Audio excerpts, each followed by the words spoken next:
Good afternoon, everybody, and welcome to this.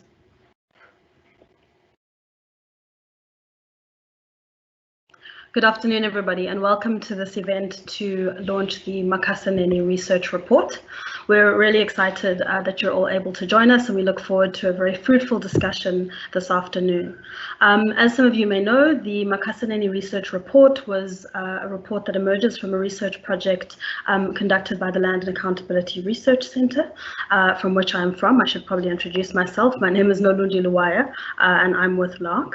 And the research report is a project that we undertook aimed at surfacing questions and having a better understanding of how it is that we can calculate compensation for communities living in rural areas who hold land rights under customary systems of law and who are facing dispossession and displacement of those land rights as a result of various developmental activities, including mining. And so the team at LARC that works on issues related to mining undertook this research project and worked with the community of Makhasaneni and our colleagues at Richard Spoor Inc. To develop and answer some of these questions so that we can have a better understanding of how it is that we can adequately and fairly compensate communities in rural areas. So this afternoon, as I said, we're going to be discussing the report a little bit. So we have 3 speakers who will be speaking, and then there's an opportunity for you to ask some questions, to make some comments, and to engage with the report and what it surfaces. Before we begin, obviously, as we know, with these online platforms, there are different house rules these days. The first of which is just a gentle reminder to please keep your microphone muted unless you are speaking. And in the event that you disconnect, please just reconnect using the same link. And then we invite you all to please type your comments, your questions, any perspectives that you're wanting to put forward into the conversation, into the Q&A box. For those of you unfamiliar with Microsoft Teams, you should be able to see at the top of your screen a small icon that has a question mark, a speech bubble with a question mark. That's the Q&A, and you're welcome, please, to put your comments and questions in there, and we will get to them in the latter part of the conversation. And so lastly, I just want to say some special thank yous to people who have helped to make this research work possible. The first is to thank Professor Charlie Shackleton, who holds the Saatchi Chair in Interdisciplinary Science in Land and Natural Resource Use for Sustainable Livelihoods in the Environmental Science Department at Rhodes University. We're particularly grateful for his expert insight in helping us to compile both the questions that inform the research project, but also casting an eye over the final product. We also would like to thank specifically our funders, the Rosa Luxemburg Foundation. Without their financial support, this project would not have been possible, and we're incredibly grateful to them. So on to the main course of today's meal, which is the discussion. There will be 3 speakers joining us. They come from different disciplines, different backgrounds, and I think we'll be able to bring different perspectives to today's conversation. The first speaker that we'll hear from this afternoon is Johan Lorenzen. Johan is an associate at Richard Spoor Incorporated, and he's an attorney who has worked on issues related to land, mining, and these difficult questions about how to protect people's rights in cases where they are under jeopardy and where they are vulnerable. And he has extensive experience on these issues. And so what Johan will speak to is to kind of give us the legal context that informs how some of these questions arise, why it's so important that we try and better figure out how to answer them, and give us a sense of the context within these questions about valuation arose and the implications of this type of research work for questions of law, questions of how to mine or how to have mining activities in a way that respects people's pre-existing rights. So I'm going to hand over to you, Johan. You have about 10 to 15 minutes.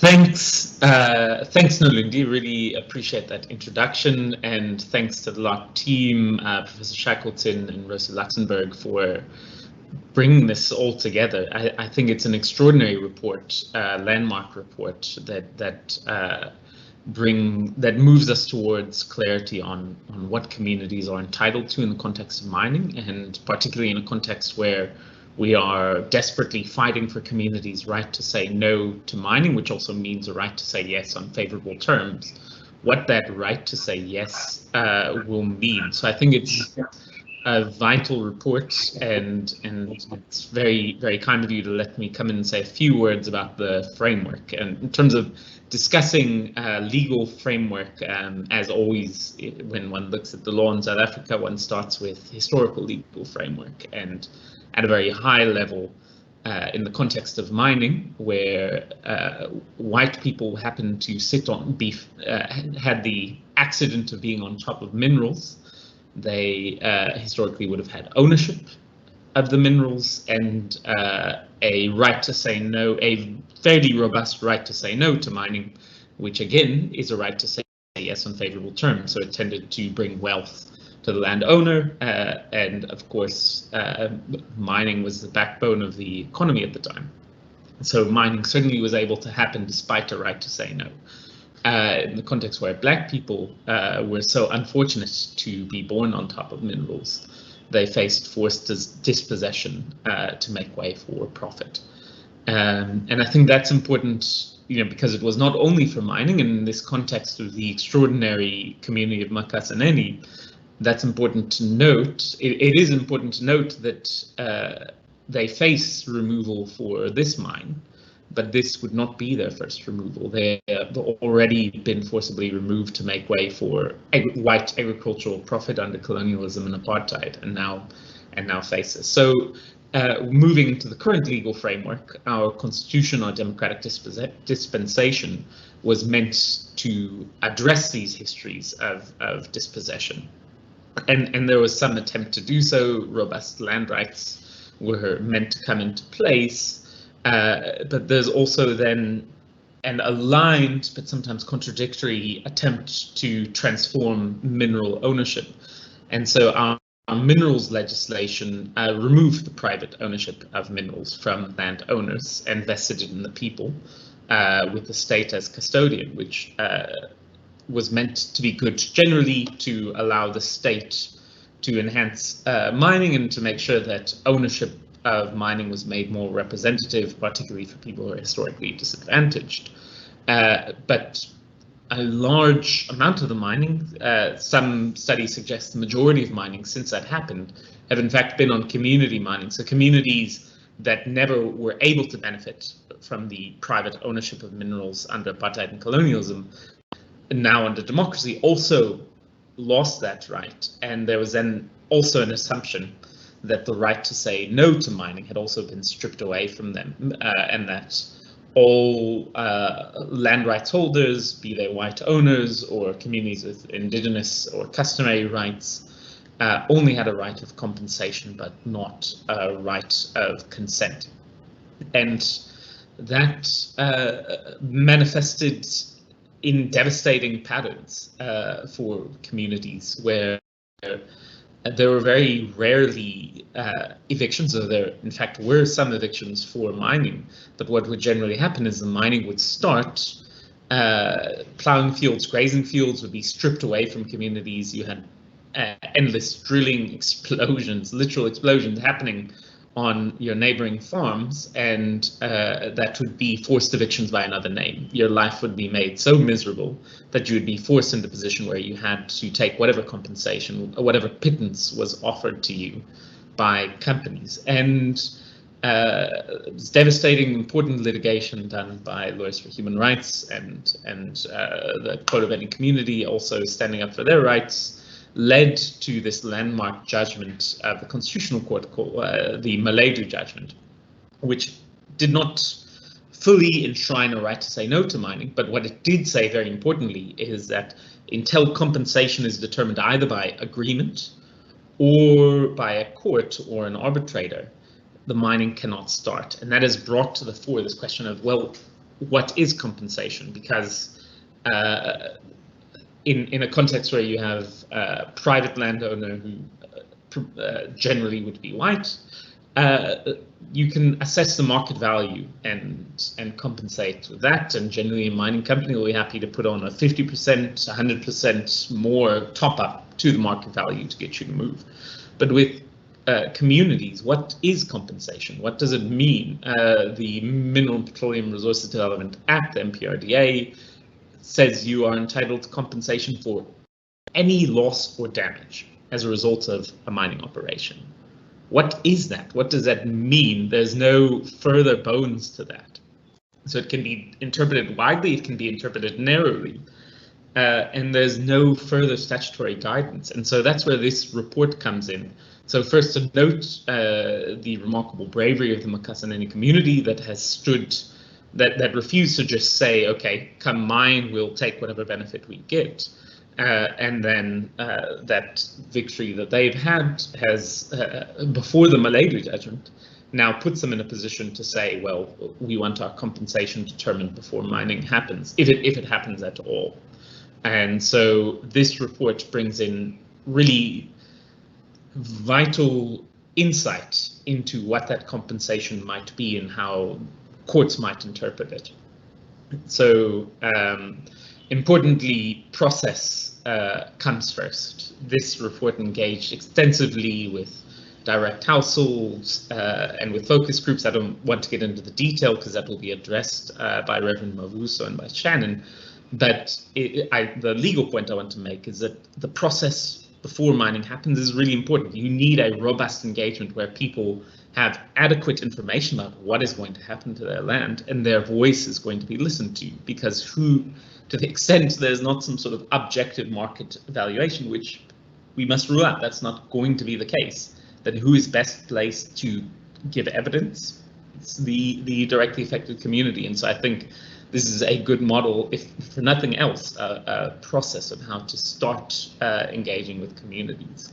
And then in terms of what you are assessing, we see in agriculture, we see a significant departure from the assumption led by Minister Mantash and the state and others that people are poor, and so whatever they get from a mine is a benefit and they should be grateful for it. People want more than what they have. We're not in a position to say that that's not the case, but they're not sitting in a position of abject poverty. They have agency over the land that they have, and we see from this research that agriculture plays a significant role in their fully formed lives and identities that needs to be fully accounted for if people are going to be moved and mining is going to happen. And the income that will be spoken to later is much more than people are assuming will be the case, as well as the role in nutrition and livelihood security. The provision that if you have a loss of other income, the shock protection that you have, the safety net that it provides is really essential. So the second aspect to highlight is what's been called in this report the harvest of wild products such as herbs and firewood.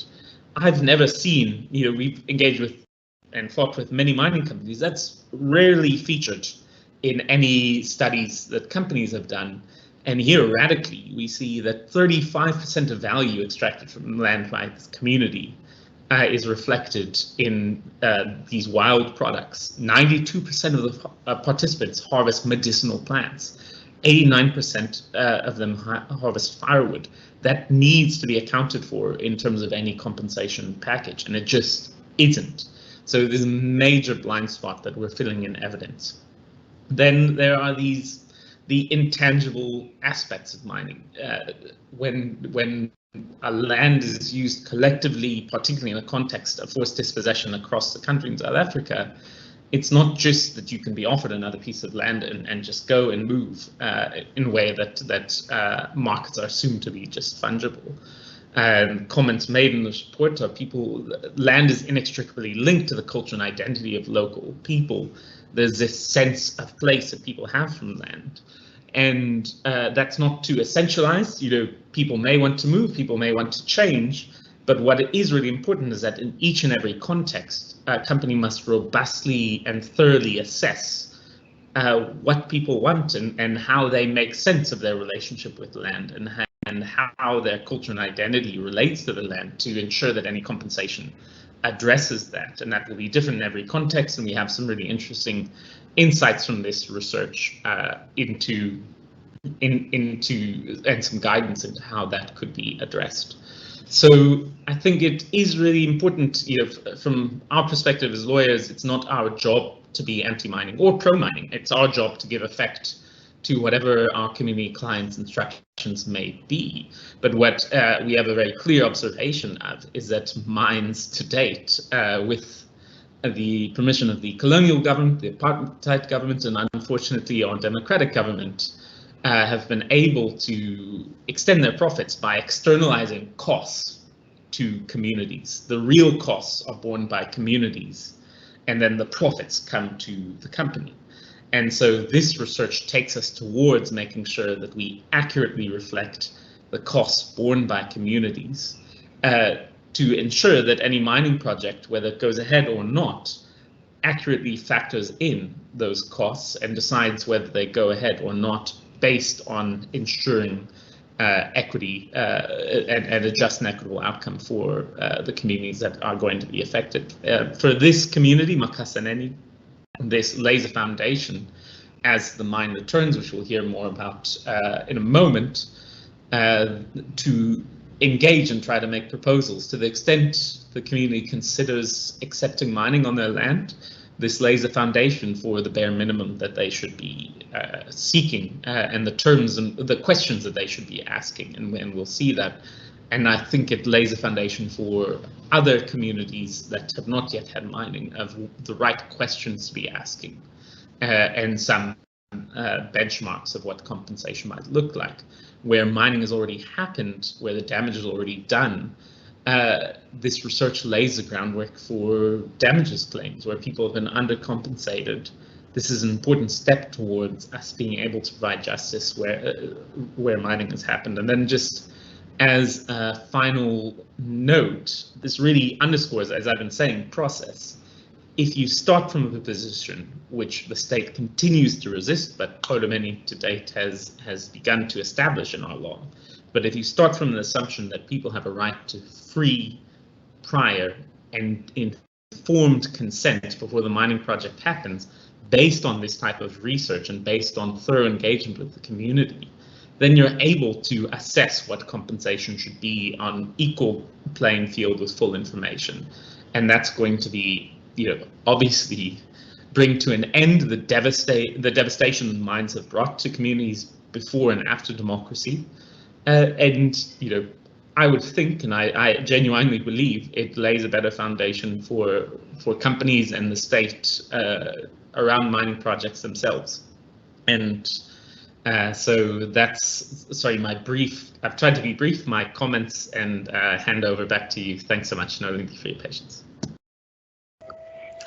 Thanks, Johan. I think that's a very useful framing, and it certainly begins to surface some of the questions I hope we can engage with later in the Q&A section, and particularly, these questions about, of course, communities have a right to say no, but they also have a right to say yes. And in the event that they do want mining, how do they then set the terms that respect the rights that they have, and that also, place them in a position that they are adequately compensated for any losses that they may suffer. So I think a really rich introduction to what is a very topical and relevant conversation. The next speaker is Uba Mavuso, Reverend Mavuso from the Makhasaneni community. Uba Mavuso is joining us from KwaZulu-Natal, and so he, at this point, is connected to the Microsoft Teams platform, and we're hoping that that connection will hold. So we're going to try and link him in using Microsoft Teams. In the event that we struggle with his connectivity, we're going to phone him in and join him vocally using the phone. So I just ask that you indulge us. But allow me to introduce Uba Mavuso first. Reverend Makhasaneni Mavuso is a land activist and a community leader in Makhasaneni. In 2011, he led the community in their opposition to a mining company that had begun to prospect iron ore within their community.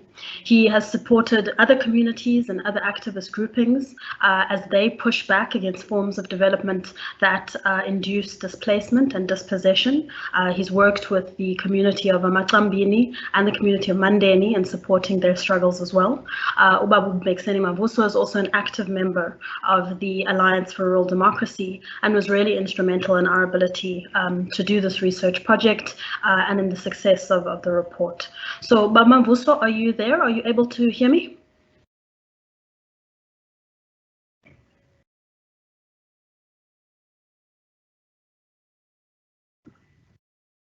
Baba Mvuso, angazi noma uyangizwa na?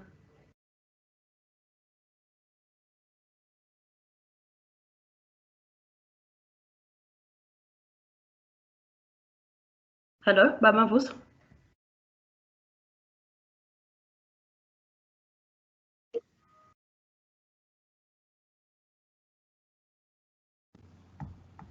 Baba Mvuso, sabona uyangizwa?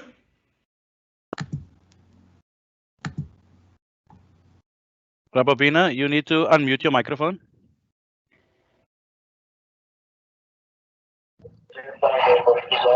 Hello. Sabona. Hello. Hello.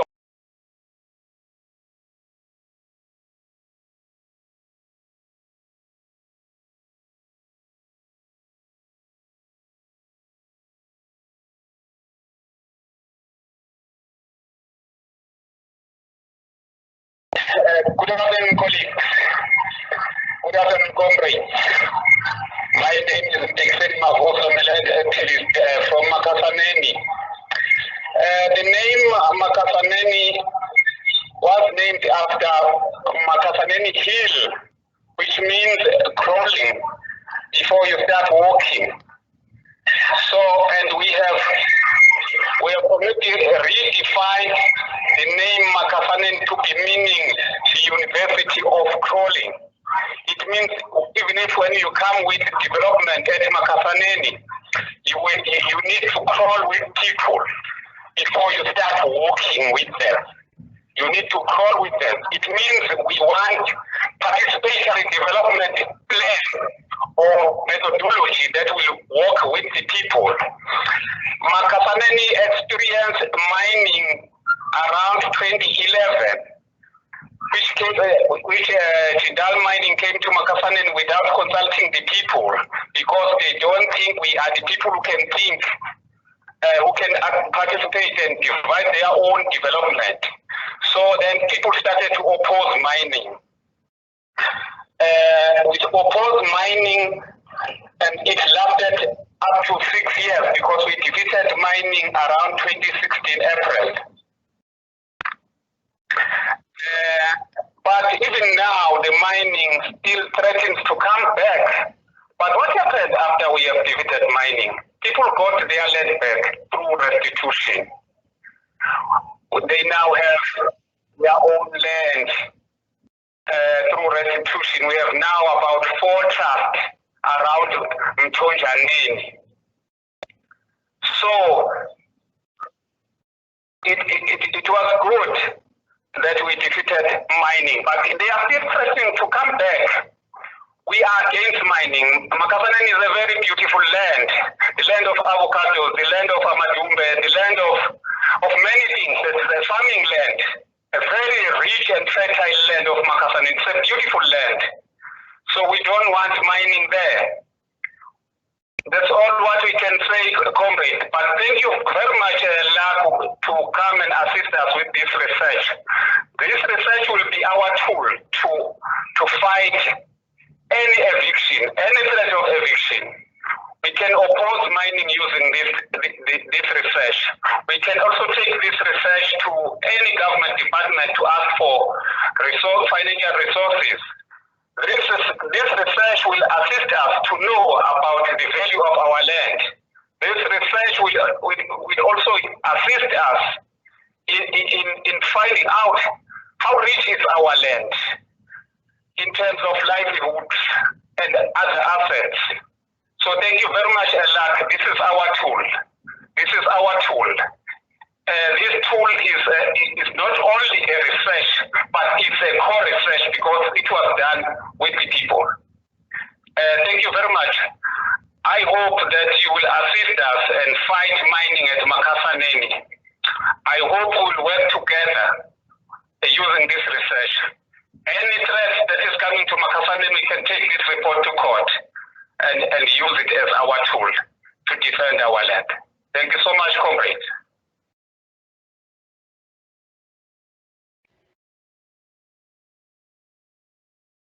Thank you very much, Baba Mvuso. I think you make a point that we really value, which is that this was a co-research project, and indeed that was the objective with which we set out, and our hope was very much that it would belong to the community and would work to assist the community as you continue to advance the rights that you have to the land on which you live. So I'm now going to move to our third speaker, who is part of the LARC research team. She's an environmental researcher and is part of LARC's mining and trusts team. That was the team responsible for conducting this research project. Shannon Hurd-Hall. Shannon is, by training, somebody who has a background in social and ecological systems thinking and rural livelihoods, and the valuing of provisioning ecosystem goods and services. And as I said, she was an environmental researcher who's part of the LARC mining team. And Shannon is going to speak a little bit more to the actual detail of some of the methodological approaches taken in this research project, and also to speak to some of the key findings that have emerged from the research report and some of the lessons that were learned in the field, because there were quite a few, and sometimes we were flying ever so slightly by the seat of our pants. Shannon, I hand over to you.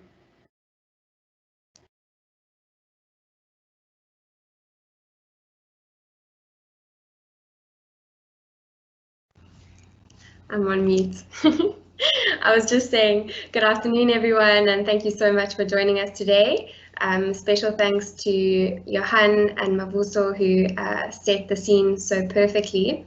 As Nolondi said, I'm just going to delve in a little bit more into our particular research. You can find that research report in the pinned link on the side chat on the right-hand side of your screen. So community shared land in Southern Africa support the majority of the rural population, many of whom live below the poverty line. Land provides an opportunity for arable production, fodder for livestock, and access to a range of wild resources. Each of these sectors are central to the household well-being, as they can be used for direct household consumption. They can be sold to generate income, and they can support the household in times of misfortune and that way act as a safety net. So the reliance on the land to support the household's well-being in the sense is collectively known as land-based livelihoods, and indeed that is in the title of our report. But the rural landscape represents more than just sources of provisioning goods and services, and this is what Johan touched on. They're also inextricably linked to culture and identity of local people. So, for example, growing something is often more than the mere production of crops, but it's also tied up to identity and self, particularly positioning women as the owners of cultivated plots in some instances, which in turn maintain the household integrity and have a role in building the homestead.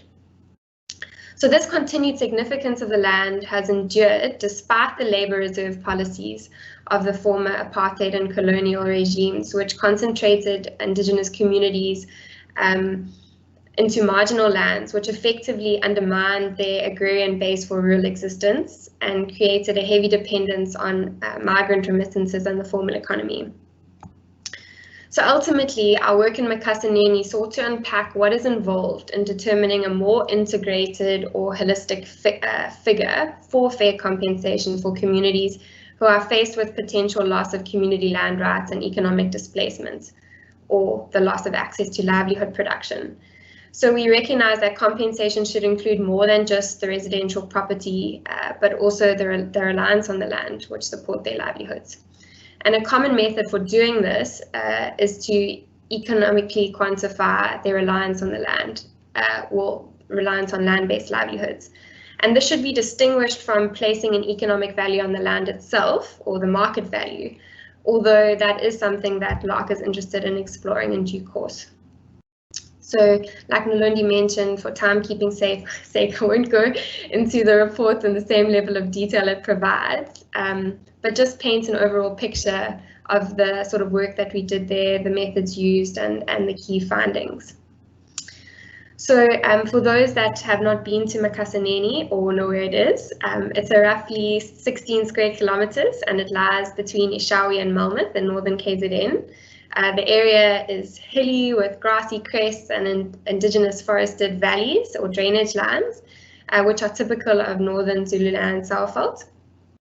sorry, just Zululand, our fault.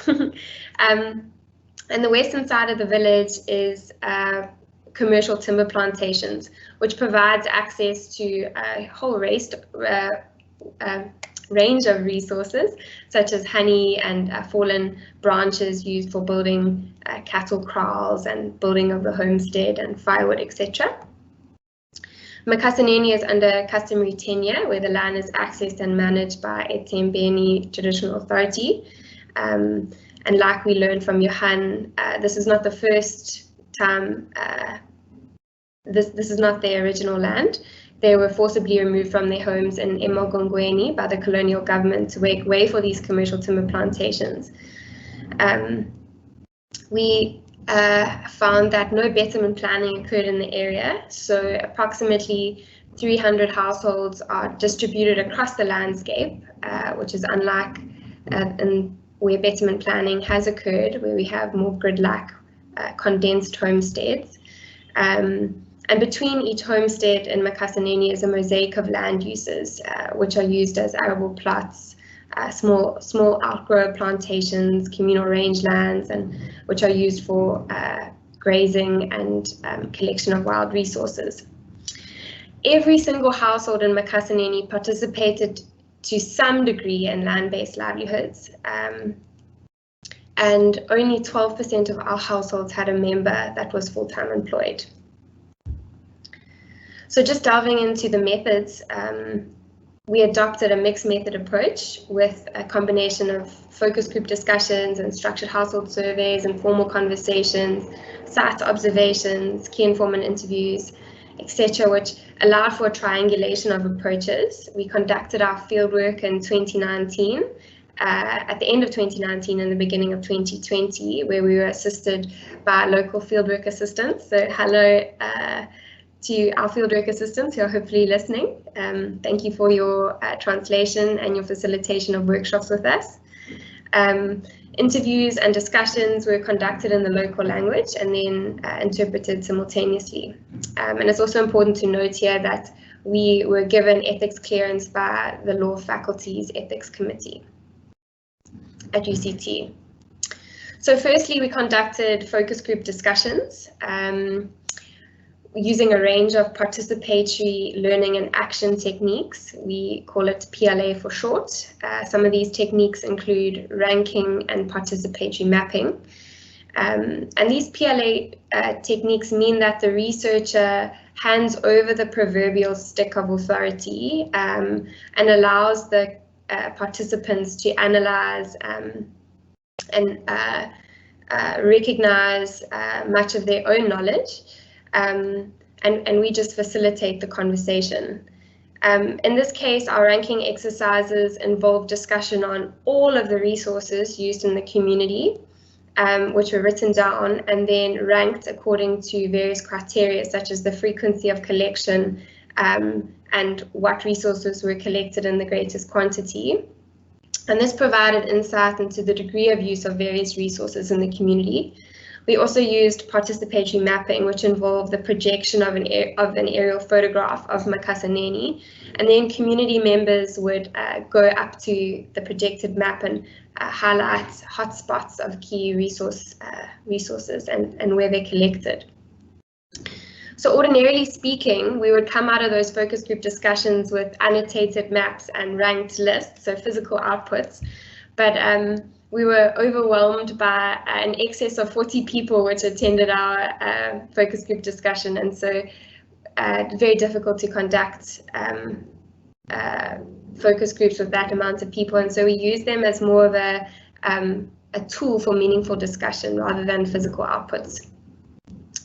Next, we conducted key informant interviews with key members of the community, people that engaged in resources to a high degree, independent forestry growers, members of the Nduna police, shop owners, elderly members of the community that had lived there for many years, etc., to gain insight into natural resource use, and any uncertainties that we may have emanated from our other methods were cleared up during these more meaningful, in-depth conversations. And lastly, we used household surveys to collect quantitative data at the household level to calculate the economic value of land-based livelihoods. So what that looked like more clearly was A, writing down all the resources collected across all land-based livelihood sectors, then writing down the quantities they were collected in, and then C, over what period of time. So for example, household A may indicate that they collect firewood once a week for the whole year. So when they collect, the grandmother, mother, and 2 granddaughters each carry a bundle. So that's 4 bundles a week. And according to the household, each bundle was worth 40 Rand. So we know that firewood is collected every week the whole year, and 4 bundles are collected each time. We use the average value of each resource to calculate the value of firewood per homestead. So in this case, the average value of firewood across the whole village was 45 Rand. And this was repeated across the whole village for all products collected. So all crops, all wild resources, and all outputs derived from livestock, such as milk and manure, and the value derived from ploughing, etc.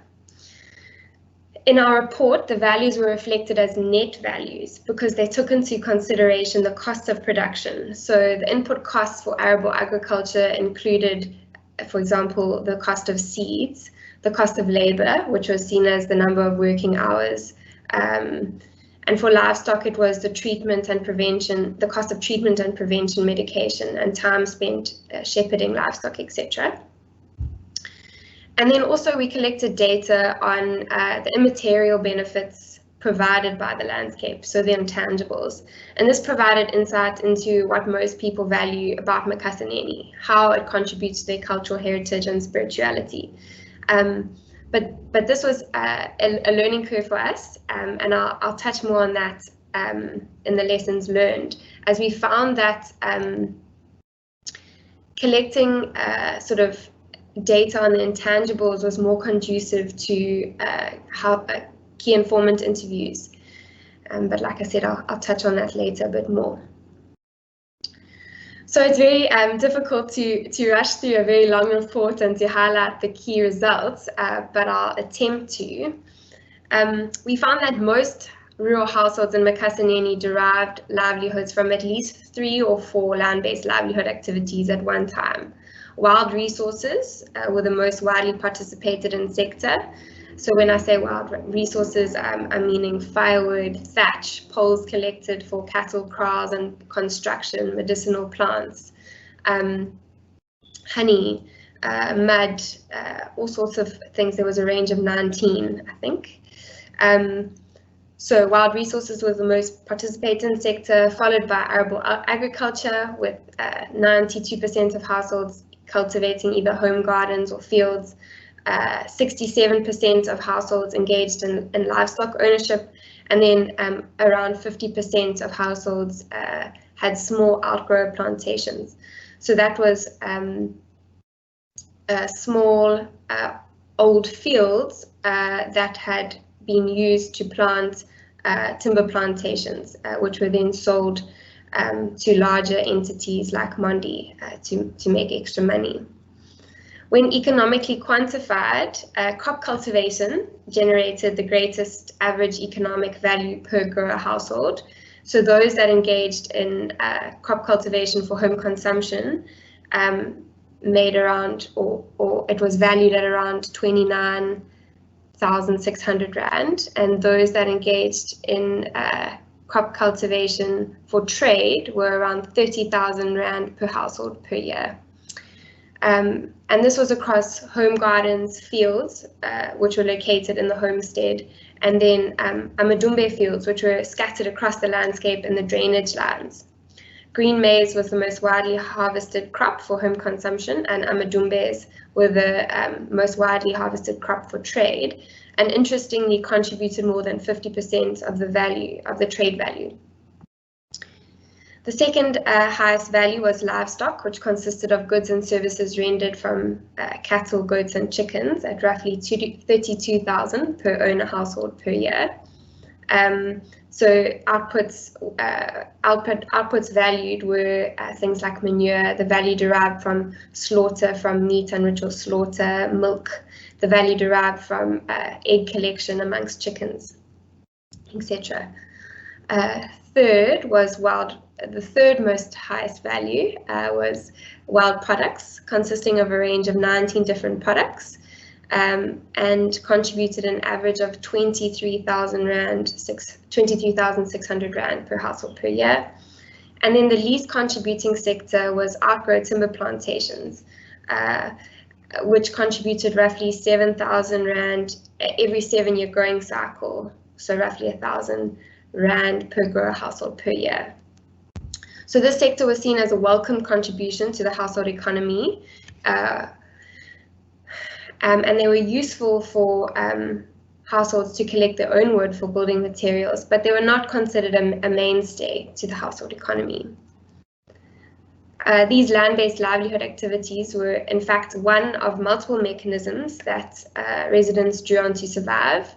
Other rural livelihood strategies included social grants and off-farm income, such as building and hairdressers, spaza shop owners, taxi businesses, etc. But when looked at proportionally, land-based livelihoods contributed the greatest proportional contribution to the overall livelihood portfolio at roughly 58%, with a total of 96,000 Rand per household per year. This was followed by grants at 25% and then off-farm sources at 18%. So I know these are a lot of numbers flying around, but I encourage you to look at our infographic in the report, again in the custom contested website, link in the chat. And you'll see a lot of these key findings highlighted in easy to read format. But as I noted earlier, the analysis of land-based livelihoods at the local level, alongside the immaterial value of the land, indicated that they were not just strategies of survival or self-sufficiency in the economic sense, but also related to issues of cultural identity. So for some, cultivation was seen as an element of their cultural identity, with one woman noting, "I'm a Zulu woman and cultivation is part of who I am."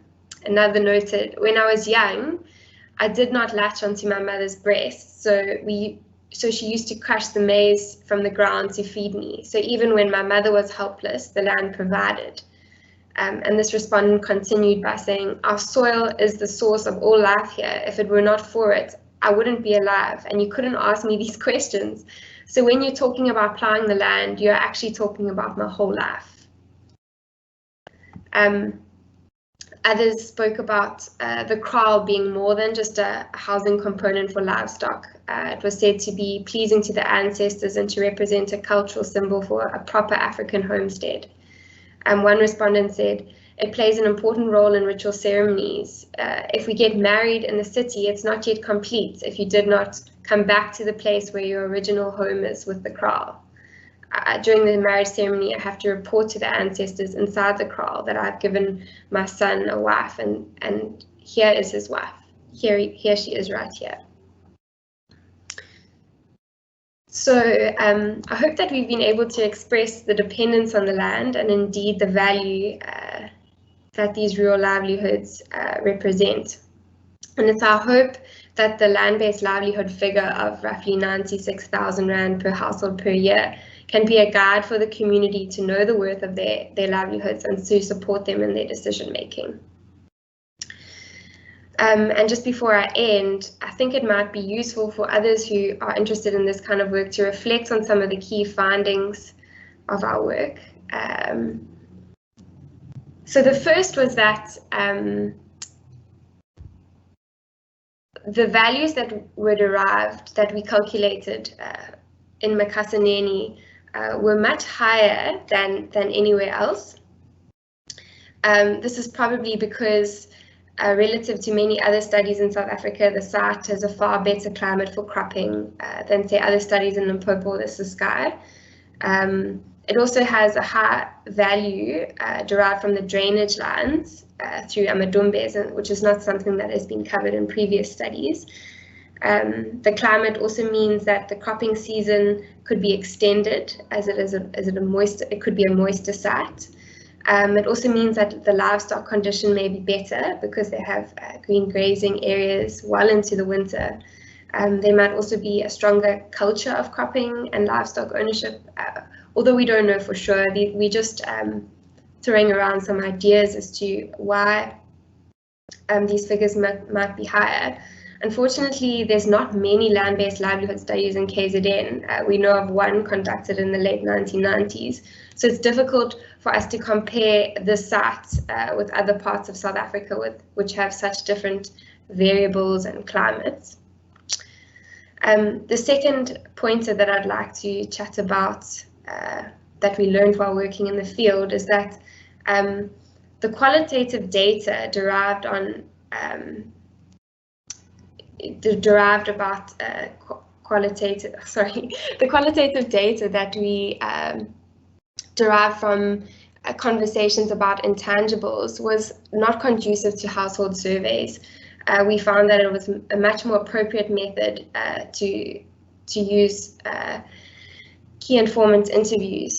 The household surveys were too structured and they provided more of like a militant yes-no answer as opposed to long drawn-out conversations, which are useful when discussing the intangibles.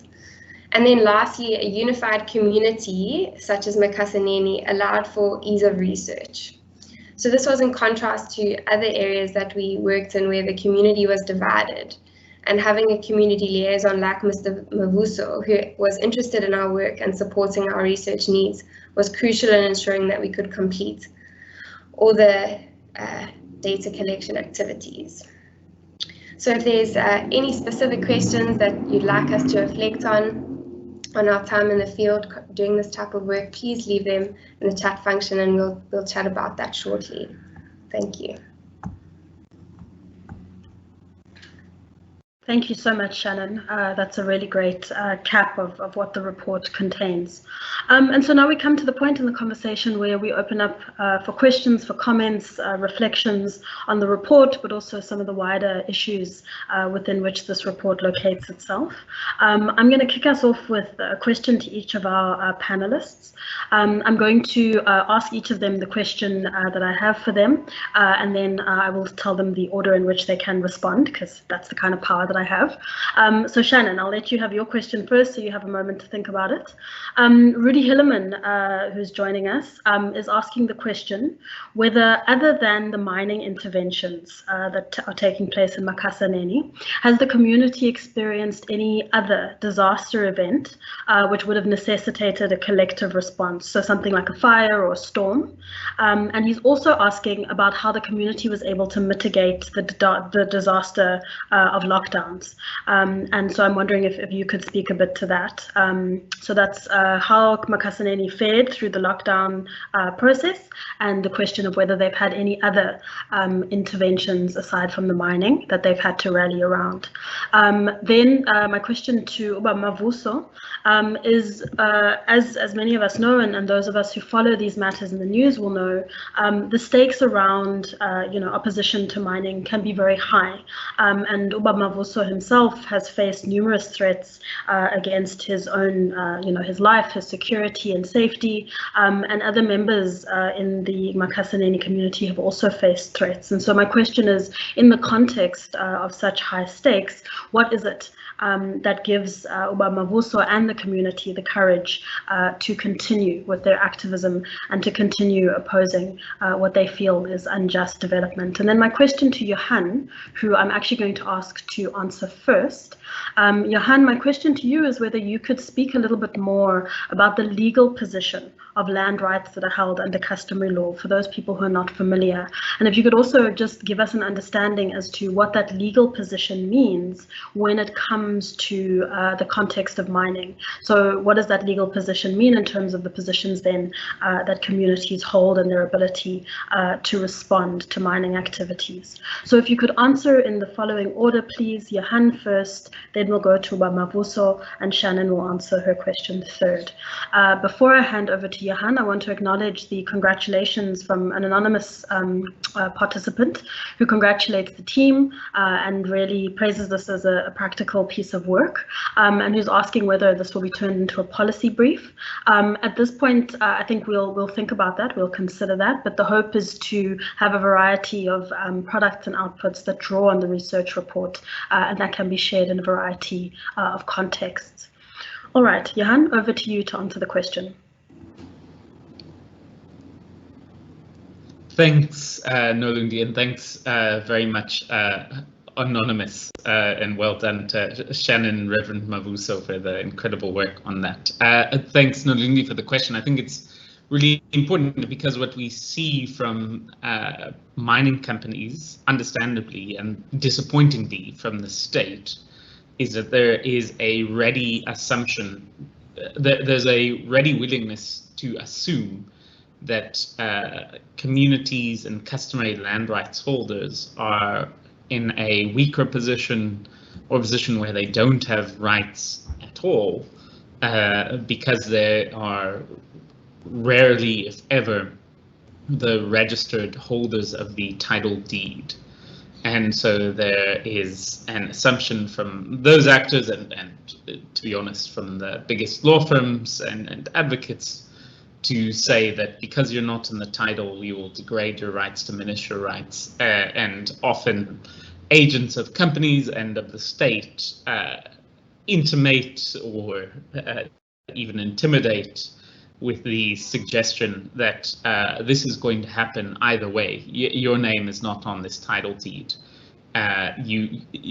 This project is going ahead, and that is unfortunately very effective in many contexts to get communities to accept compensation far below what they could be entitled to through a court or through arbitration.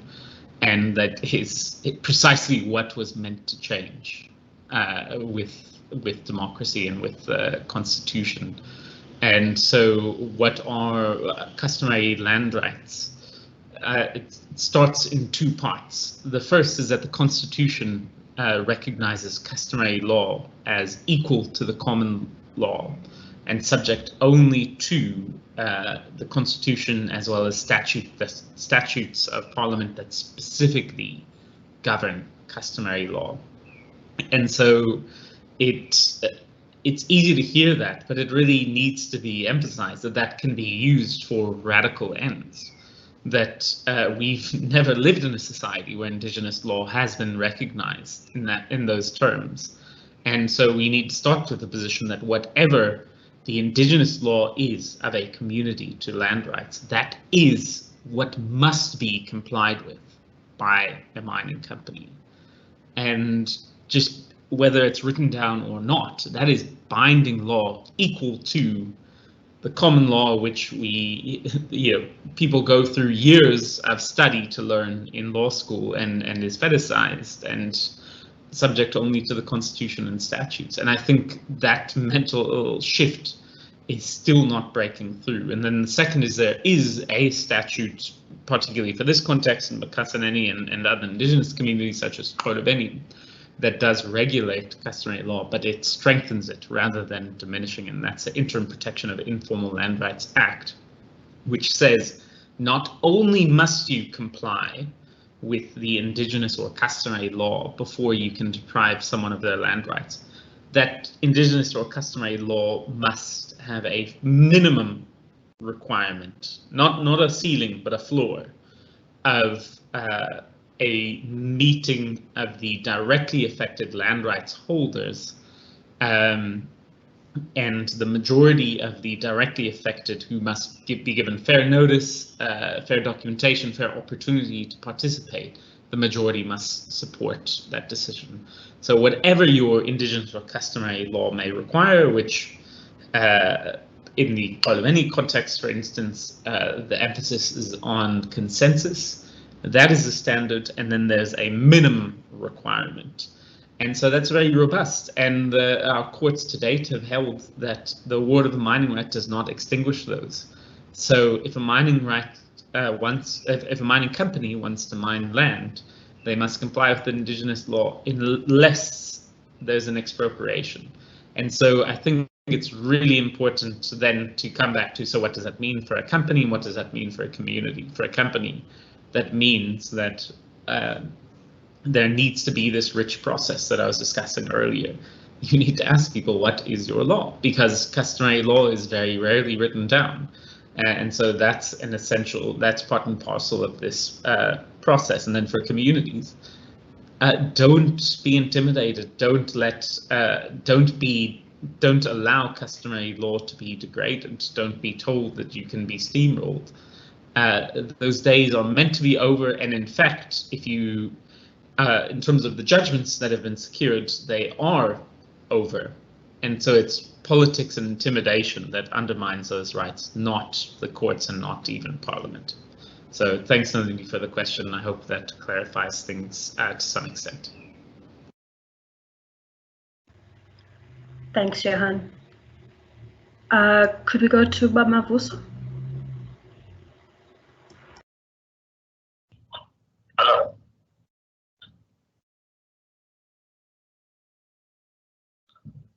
Yes, colleagues, this mining threat was the first threat that we were faced with at Makhasaneni. It was a first threat that we experienced at Makhasaneni. But another threat is the Ingonyama Trust Act. So that's why we are eagerly awaiting for the judgment at the Pietermaritzburg High Court of Ingonyama Trust Act, because even the mining companies and other people go to the chief or the king to ask for permission to use our land. So the threat that we are having is that we can be evicted anytime if the chief or the king wants to do it. So by going to Pietermaritzburg High Court, we want to challenge Ingonyama Trust. We want to challenge Ingonyama Trust. So that's why we can say that Ingonyama Trust Act is another threat to the Makhasaneni people. So we want to protect our land. That's all what I can say that to you, that it was the first threat, this mining, but it also helped us to see that we can be evicted at any time, so we must protect our land. That's all what I can say. Thank you, Bamavus. Shannon, over to you.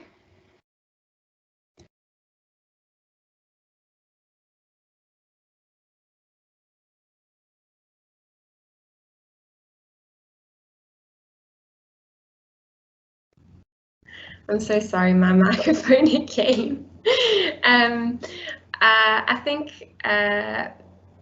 really Mavuso answered your question to some extent. I will say that Makhasaneni was considered by all its residents to be a peaceful place. In fact, people refer to it as a safe haven where no violent crime exists. So this idea of mining is has been considered to disrupt the community and to encourage that way of life, which they are very concerned about. And then just to add, we were discussing in the side column a few practical elements of conducting research during COVID times. We were lucky in that we conducted the bulk of our door-to-door research pre-COVID, but returned to the community earlier this year to report back our findings. We went through a pretty stringent feedback process through the UCT policy to make sure that we abided by their guidelines, and we had to take temperatures at the door, provide masks, sanitize. Luckily, there was a big hall for us, and we could put the chairs more than 1 meter apart. We sanitized each chair before and after each workshop. And I think, this sort of participatory research requires face-to-face meeting. It's not something that we can do online. And so I hope that all of you listening have not been influenced or affected rather by COVID. And I'd be interested to know too, how are you navigating this COVID space and your data collection? Thank you very much, Shannon.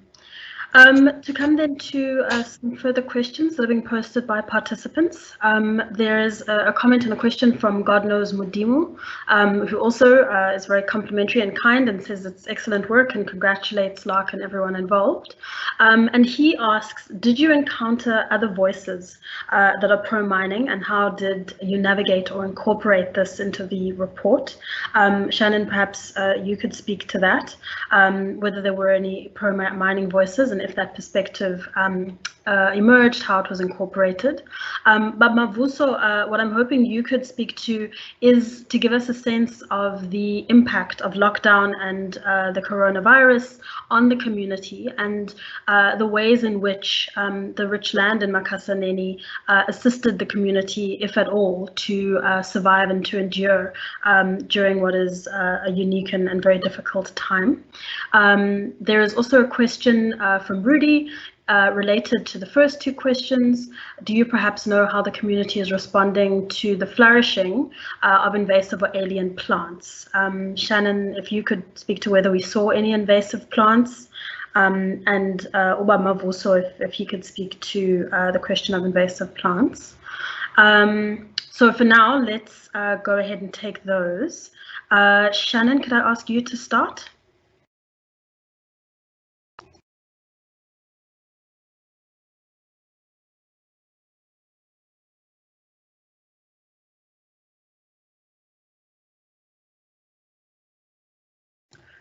I think you're muted, Shannon. It's no longer funny, I'm so sorry. To answer Goodnow's question, thank you so much, that's very insightful. I think it's important to note here that we went into the community in a very neutral space. We went as UCT researchers, not pro-mining or anti-mining. And, of course, when you start asking people questions about the value of their livelihoods, questions around mining come up. And we were constantly having to remind people that we're not there to represent the mine or on behalf of the mine. We are there to value their livelihoods, to make a report that they can use for their own interest. If they are pro-mining, we hope that assists them in ensuring adequate and fair compensation, and if they're anti-mining, for the same reason. Of course, you will have discrepancies or divisions within the community. But given that it is a very homogenous community and they've fought this before, I think that the overwhelming consensus was anti-mining. But when we were with individuals, there were definitely undercurrents of pro-mining. Like I said, because we weren't there to talk about mining, this wasn't mentioned explicitly in the report. It was just to convey the value of natural resources and their attachment to the land. I hope that answers your question. And then to answer Rudy's,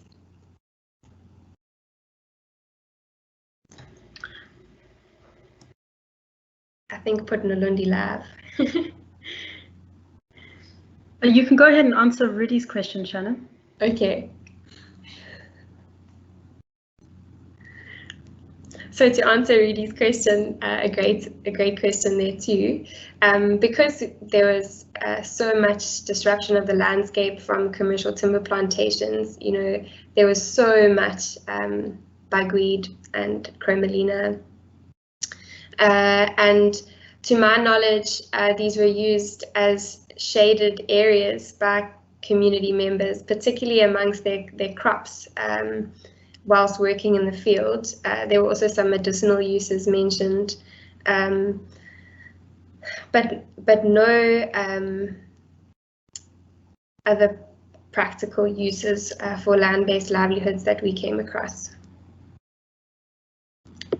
Thanks. Thanks, Shannon. Could we hear from Mavuso on the question of the impact of lockdown and COVID on the Makhasaneni community?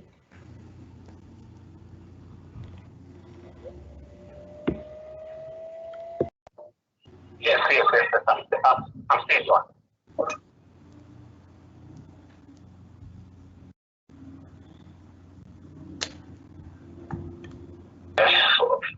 At Makhasaneni, there are people who are pro-mining, but not all of them. But they are very few. Many people are against mining in the area because they love their land and they live on farming or on agriculture or agricultural activity. So, but those who are pro-mining are the people who are related to the chief, and those people who think they are highly educated, who got education, which I call individuation, that type of education that promotes individual. So people who are pro-mining are those people who think they are educated and they have their work and they are professional. They have professional work, so they are pro-mining. But at Makhasaneni, we are united as people whom you can call the masses. We as the masses, we are against mining in the area. So that's why we defeated the mine, and we are still ready to defeat it again. Another point is that at Makhasaneni, currently we don't have water because of the infighting in the municipality. The politicians are fighting, so we don't have water. It's been a year now without water. So we go to to water sources like rivers and other streams of water to get water. So that's why we have that threat of COVID-19, because people say that to prevent COVID, you have to wash your hands, sanitize. So in the area we don't have water. It's difficult for us to get water. That's why we're having COVID-19 as a threat to the Makhasaneni people. So we need support. Even when the country is in a lockdown, we are not allowed to go to town to get food, etc. So we needed support at Makhasaneni. But Makhasaneni people are united. We as land activists, we try to work with people to encourage them to fight any threat that is coming to Makhasaneni. We need to have meetings and workshops to keep people informed and active in their own struggle. That's why we can say that thanks to UCT and LAC for assisting us in the struggle through this research, and their view that they have also helped us before with that film called This Land. We are still saying that Makhasaneni is our land. This is our land. Thank you so much. Thank you so much, Reverend Mavuso. Johan, I'm wondering if I could come to you. There's a question from Aisha, who asks the question whether such assessments could or should be mandatory, i.e. prescribed in law, before mining or prospecting can start. And while we're having a look in the comments, you'll see there's also a question from Twaita about whether you would recommend that it only be communities facing mining who do such valuations. Shannon, I'm wondering if you could also speak a little bit to Twaita's question, given your experience around, looking at livelihoods in other contexts. Is your recommendation that it would only be communities that are facing mining invasions that should do such valuations, or do these valuations have an inherent role to play as part of an existing knowledge about rural communities before invasion, and why you think that is? So Johan, if you could start us off with a response to Aisha's question, and then I'll come to you, Shannon. Thanks, Nolundi, and thanks, Aisha and Twaita, for the questions. I wanted to start with Aisha's to say that, in our assessment, we believe that something to this effect is already required, because to provide for free, prior and informed consent under Indigenous or customary law, you need to be able to ascertain what the terms and conditions of such consent are. That said, I think the suggestion would be that you're making would be to provide some guidance from the state in terms of what are the minimum requirements, because at the moment, because there's this vacuum, companies get away in most cases by not doing anything, and because the state doesn't care and it only companies only have to address this if and when it comes to litigation, there is then the projects run away unlawfully. And by the time we get to a place, to the extent, and usually the dispossessions happen with minimal compensation, no intervention. So I think it would be really rich and important to provide for, either by statute or by regulation, similar provisions to what you suggested that are in the NEMA provisions under environmental law, to at least set out minimum process that then can be subjected to scrutiny. As with our environmental laws, we are probably faced with a situation where we are dependent on the companies to provide quote unquote independent consultants. That is not ideal. I mean, we want a state that can be providing these types of genuinely independent assessments and regulation on the terms and conditions of mining on its own, so that you don't need to put quotation marks around independent when you say independent assessors. But that said, my sense is there's a growing realization amongst companies and amongst the state that if your independent assessors are being too kind to the company, there is a significant risk to the entire project that it can fall apart. And we see that in the context of the Somkele mine, where the company had assumed people would move and they didn't, and then had to bring an urgent lawsuit for compensation under Section 54, and just had not followed these types of processes. And so it was not particularly a difficult lawsuit to fend off for that community.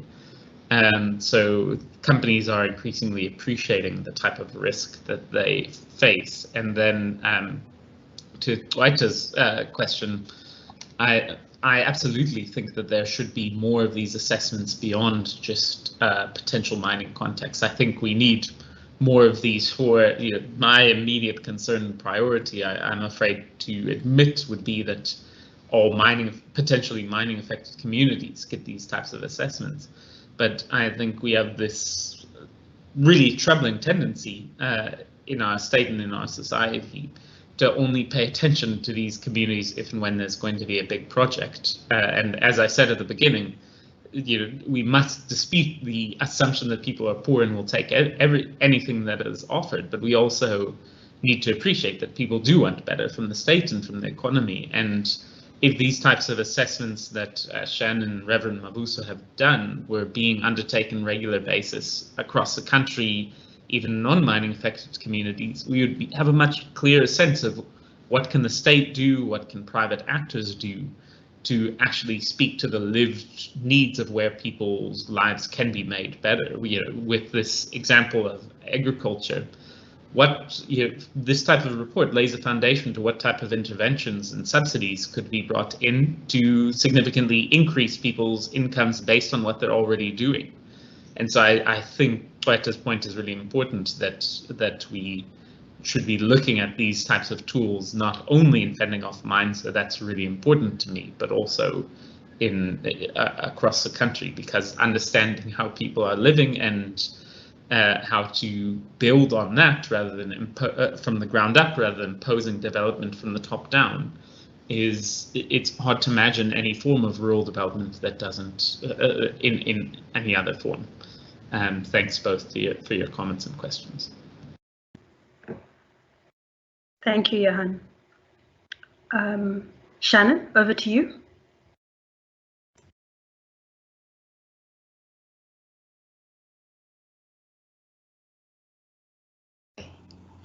Thanks, Johan. Just to add to his point, I think it's important to note that one has to conduct these studies in each village to come up with a value.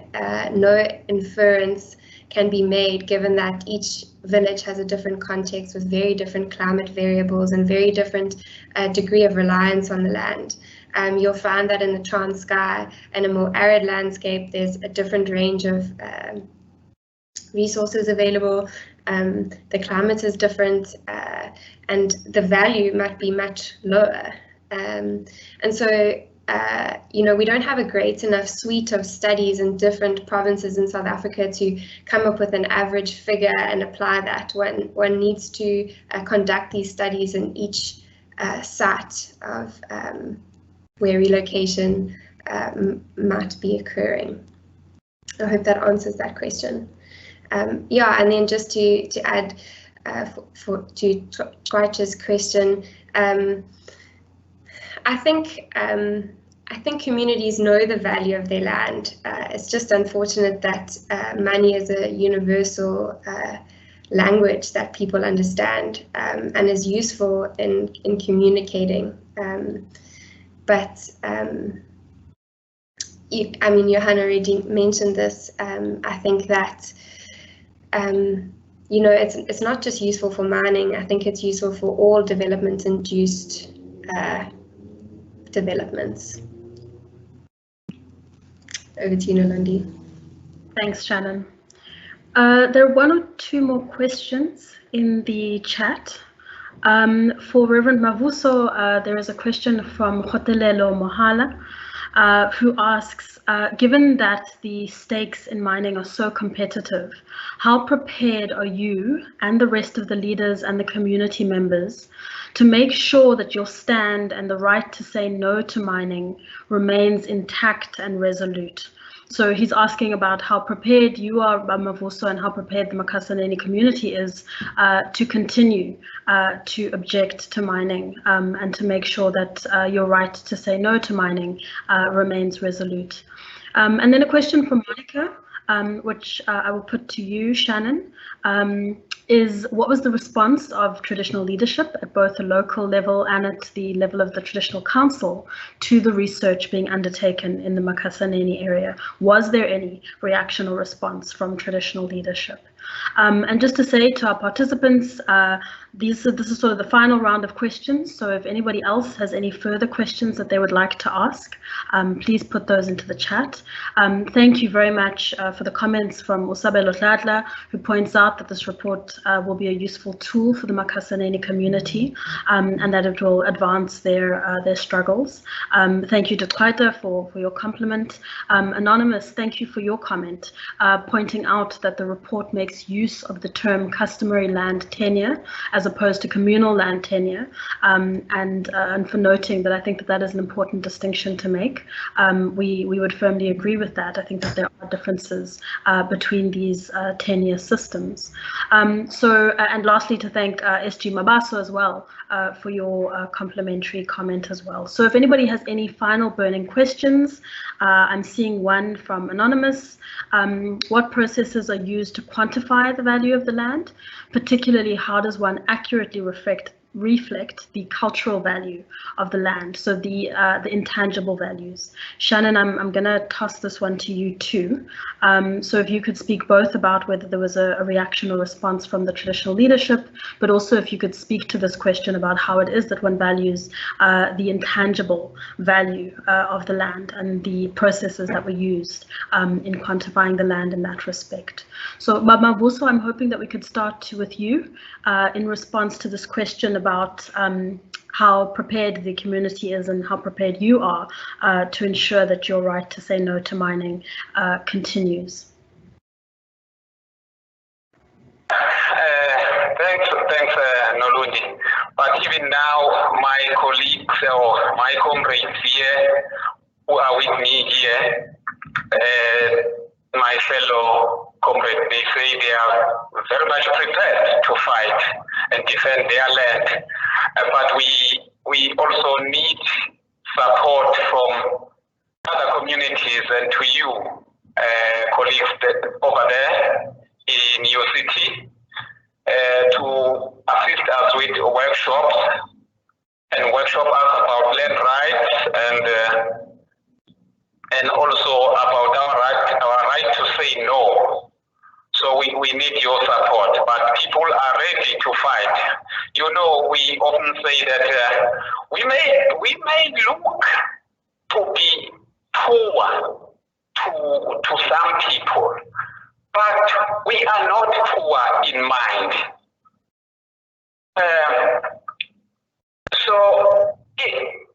Again, the school of destruction is in destruction itself. We need to be assisted, but we are learning even in the struggle. So our young people are ready and they are learning from us, but they are also learning from the struggle. So as the community will need you to come and workshop us about land rights so that we can continue to fight. But they are ready emotionally and morally.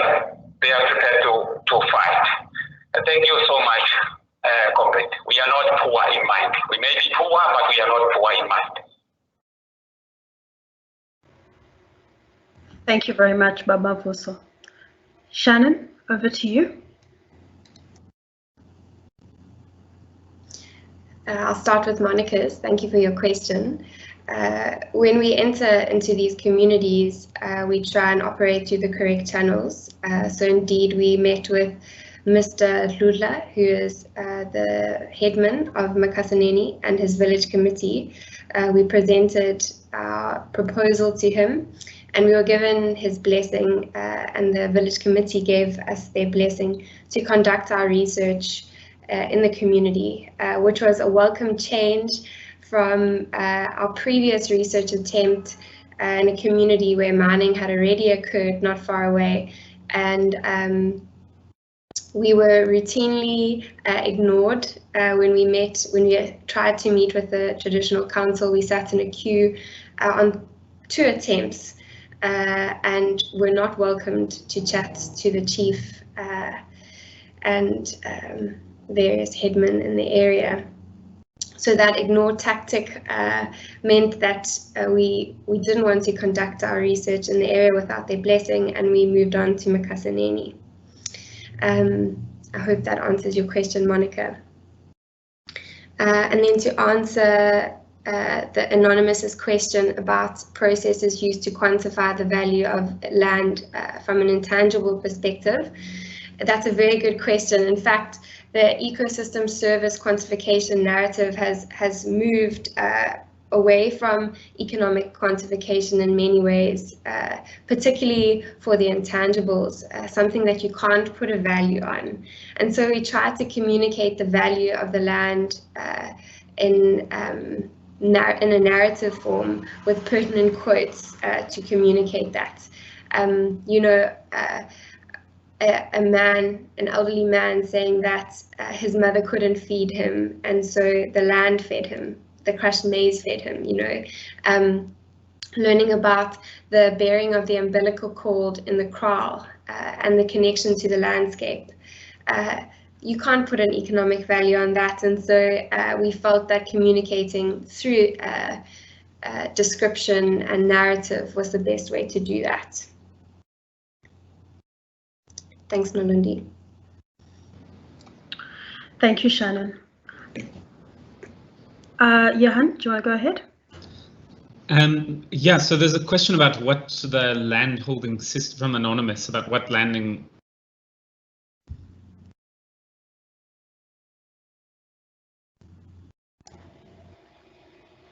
I think Johan might be switching devices. He did indicate to us that his battery might not hold to the end.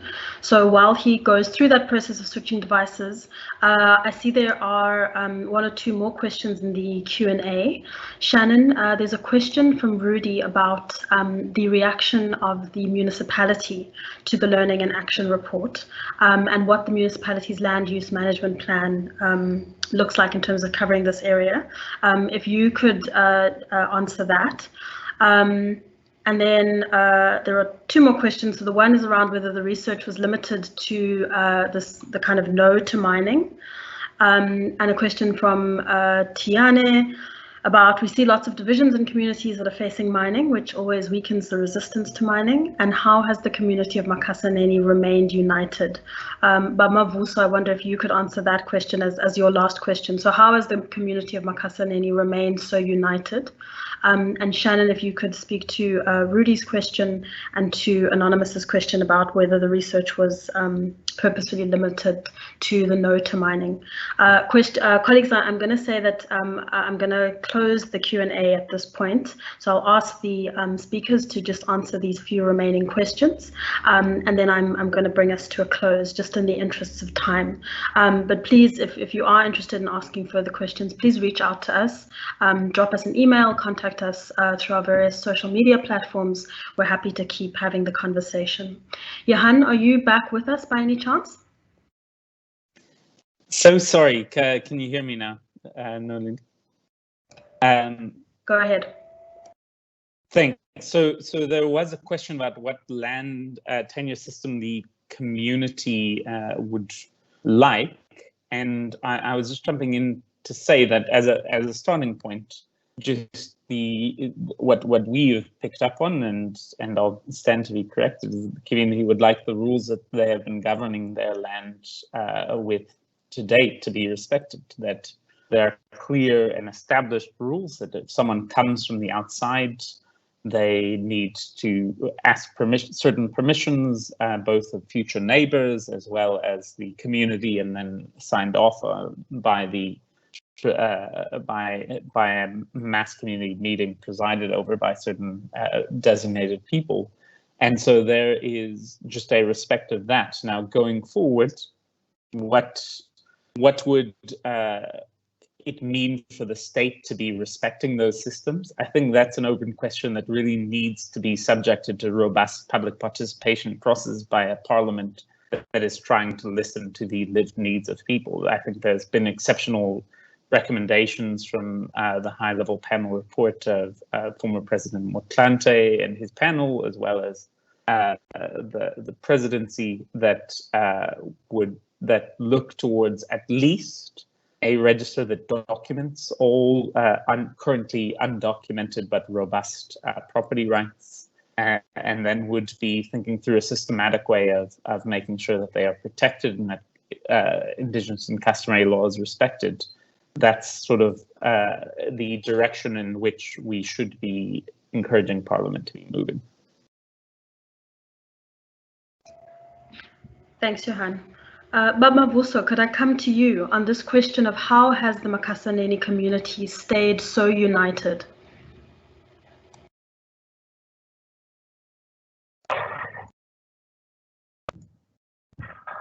Thank you so much for the question. Makhasaneni people are united. They are united by having meetings, monthly meetings.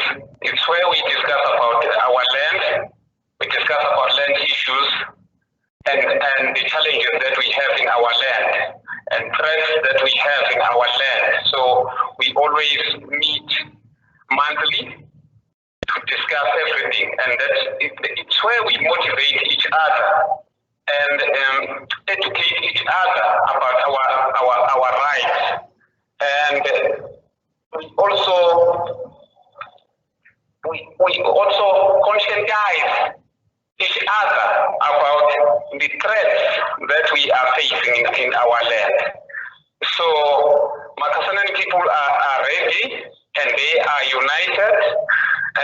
We do have elements that are also trying to divide us. People who think that they are better than other people, but we keep on united as Makhasaneni people.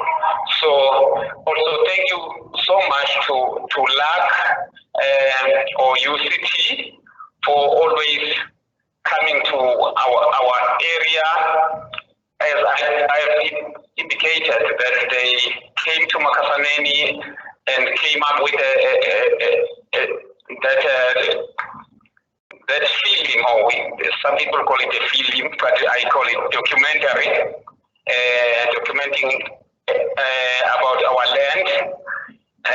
It was a good tool. And this research is also a good tool. Thank you so much to UCT and other communities who are supporting us.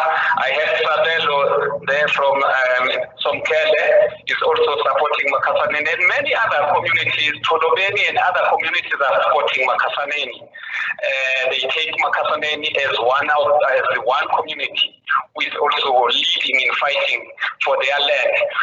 We call Makhasaneni a University of Makhasaneni, the University of Crawling. You must also come and visit Makhasaneni and give us anything that you would, which will be supportive to us, Makhasaneni, any information, anything. You must come to Makhasaneni. That will also unite Makhasaneni. At Makhasaneni, we also educate traditional authorities. That's why we have Induna Zula with the community. And all Induna Zula, you will remember all Induna Zula and K Zula who was leading during that time of mining, who was against mining. The first thing that we do at Makhasaneni is to educate traditional leaders to be on the side of the community. That's what unites us, because if Induna is with the community, and the community will be united. Thank you so much, Nolu. And thank you so much, colleagues. And thank you to everyone who's supporting Makhasaneni community. I also thank my fellow colleagues who are with me here, who are always supporting us, young people who are always supporting the struggle of Makhasaneni. I am prepared to be led by young people. Thank you so much. Thank you. Thank you very much, Baba Vuso. Shannon, then, if you could close us off with Rudy's question about the municipality and Anonymous's question about the no to mining. Thanks, Anonymous and Rudy. Just to re-emphasize to Anonymous, we didn't go into the community looking to get a yes or a no from mining. It was to test a methodology about what fair compensation looks like and how does one collect information to support that fair compensation. And so, like I said before, of course, when you're collecting data, personal data about how many crops you grow, how many homesteads or houses on the homestead, you know, how many cattle you own, it raises questions about who are you here from, who is funding you, who is going to receive this information. So we've compiled a very neutral report which reflects the economic value and the intangible value of land-based livelihoods in Makhasaneni. And so I just want to re-emphasize that we didn't go in fishing for a yes or a no for mining. And then to answer Rudy's question, this is the launch of our report. We haven't yet sent it to the municipality, but thank you for noting that. And indeed, I think Mtonjaneni municipality will receive a copy of this. And thanks for also noting the municipality's land use management plan. We haven't looked at that specifically. We've been quite contained within the Makhasaneni area, but we'll definitely look into that. Thank you. Thank you, Shannon. Thank you very much to everybody for the robust and engaging questions and comments in the Q&A. I'm going to give the speakers 1 minute to give us one takeaway, one thing that people should walk away with, both from this conversation, but also from the report. If there is one thing that you would hope this conversation has surfaced, what is that? I'm going to give you 1 minute, so keep it super short. If you can make it 3 words, that would be amazing. But just as a closing and as a parting shot. Johan, can I start with you? I'll then come to Baba Mavuso. Izwi nje lokugcina baba lokuthi abantu abalalele namhlanje ufisa ukuthi bazi yini. What is it that you want them to walk away with? And then we'll end with you, Shannon. Johan, over to you. Yeah, I'd like to end. I'd like to end by picking up on Reverend Mavuso's comments about Makhasaneni University, and it's a message to the mine as well as to others that when you go to university, you listen attentively, you learn, and you pass or you fail. And I think this report, it gives you some information. It's a text that you must study, but you must learn from the professors at Makhasaneni as to what they want and how they make decisions and what they value. And you engage with them and you pass or you don't. And we are here as a collective to ensure that you fail. And so I really appreciate that. And I think it really centers the power and the knowledge and the value, the intrinsic value that the community has. And so that's my takeaway or my last message. Thanks very much. Thanks, Johan. Baba Vuso. The spirit of Asiti, long live. Long live the spirit of no surrender. Long live. We are prepared to lay down our lives and die for Makhasaneni, our beautiful land. Thank you. Thank you, Baba. Shannon. Thanks, Mlundi. I'd just like to end with, I think this report emphasizes what the community already knows, that this land is valuable, and now it's just in a more formal format for others to read. And I hope that other community members or people from other communities that are attending today will know the value of their land and will be able to fight for their land. Thank you, Shannon. Thank you very much to all 3 speakers. We highly appreciate the fact that you made the time to join us today.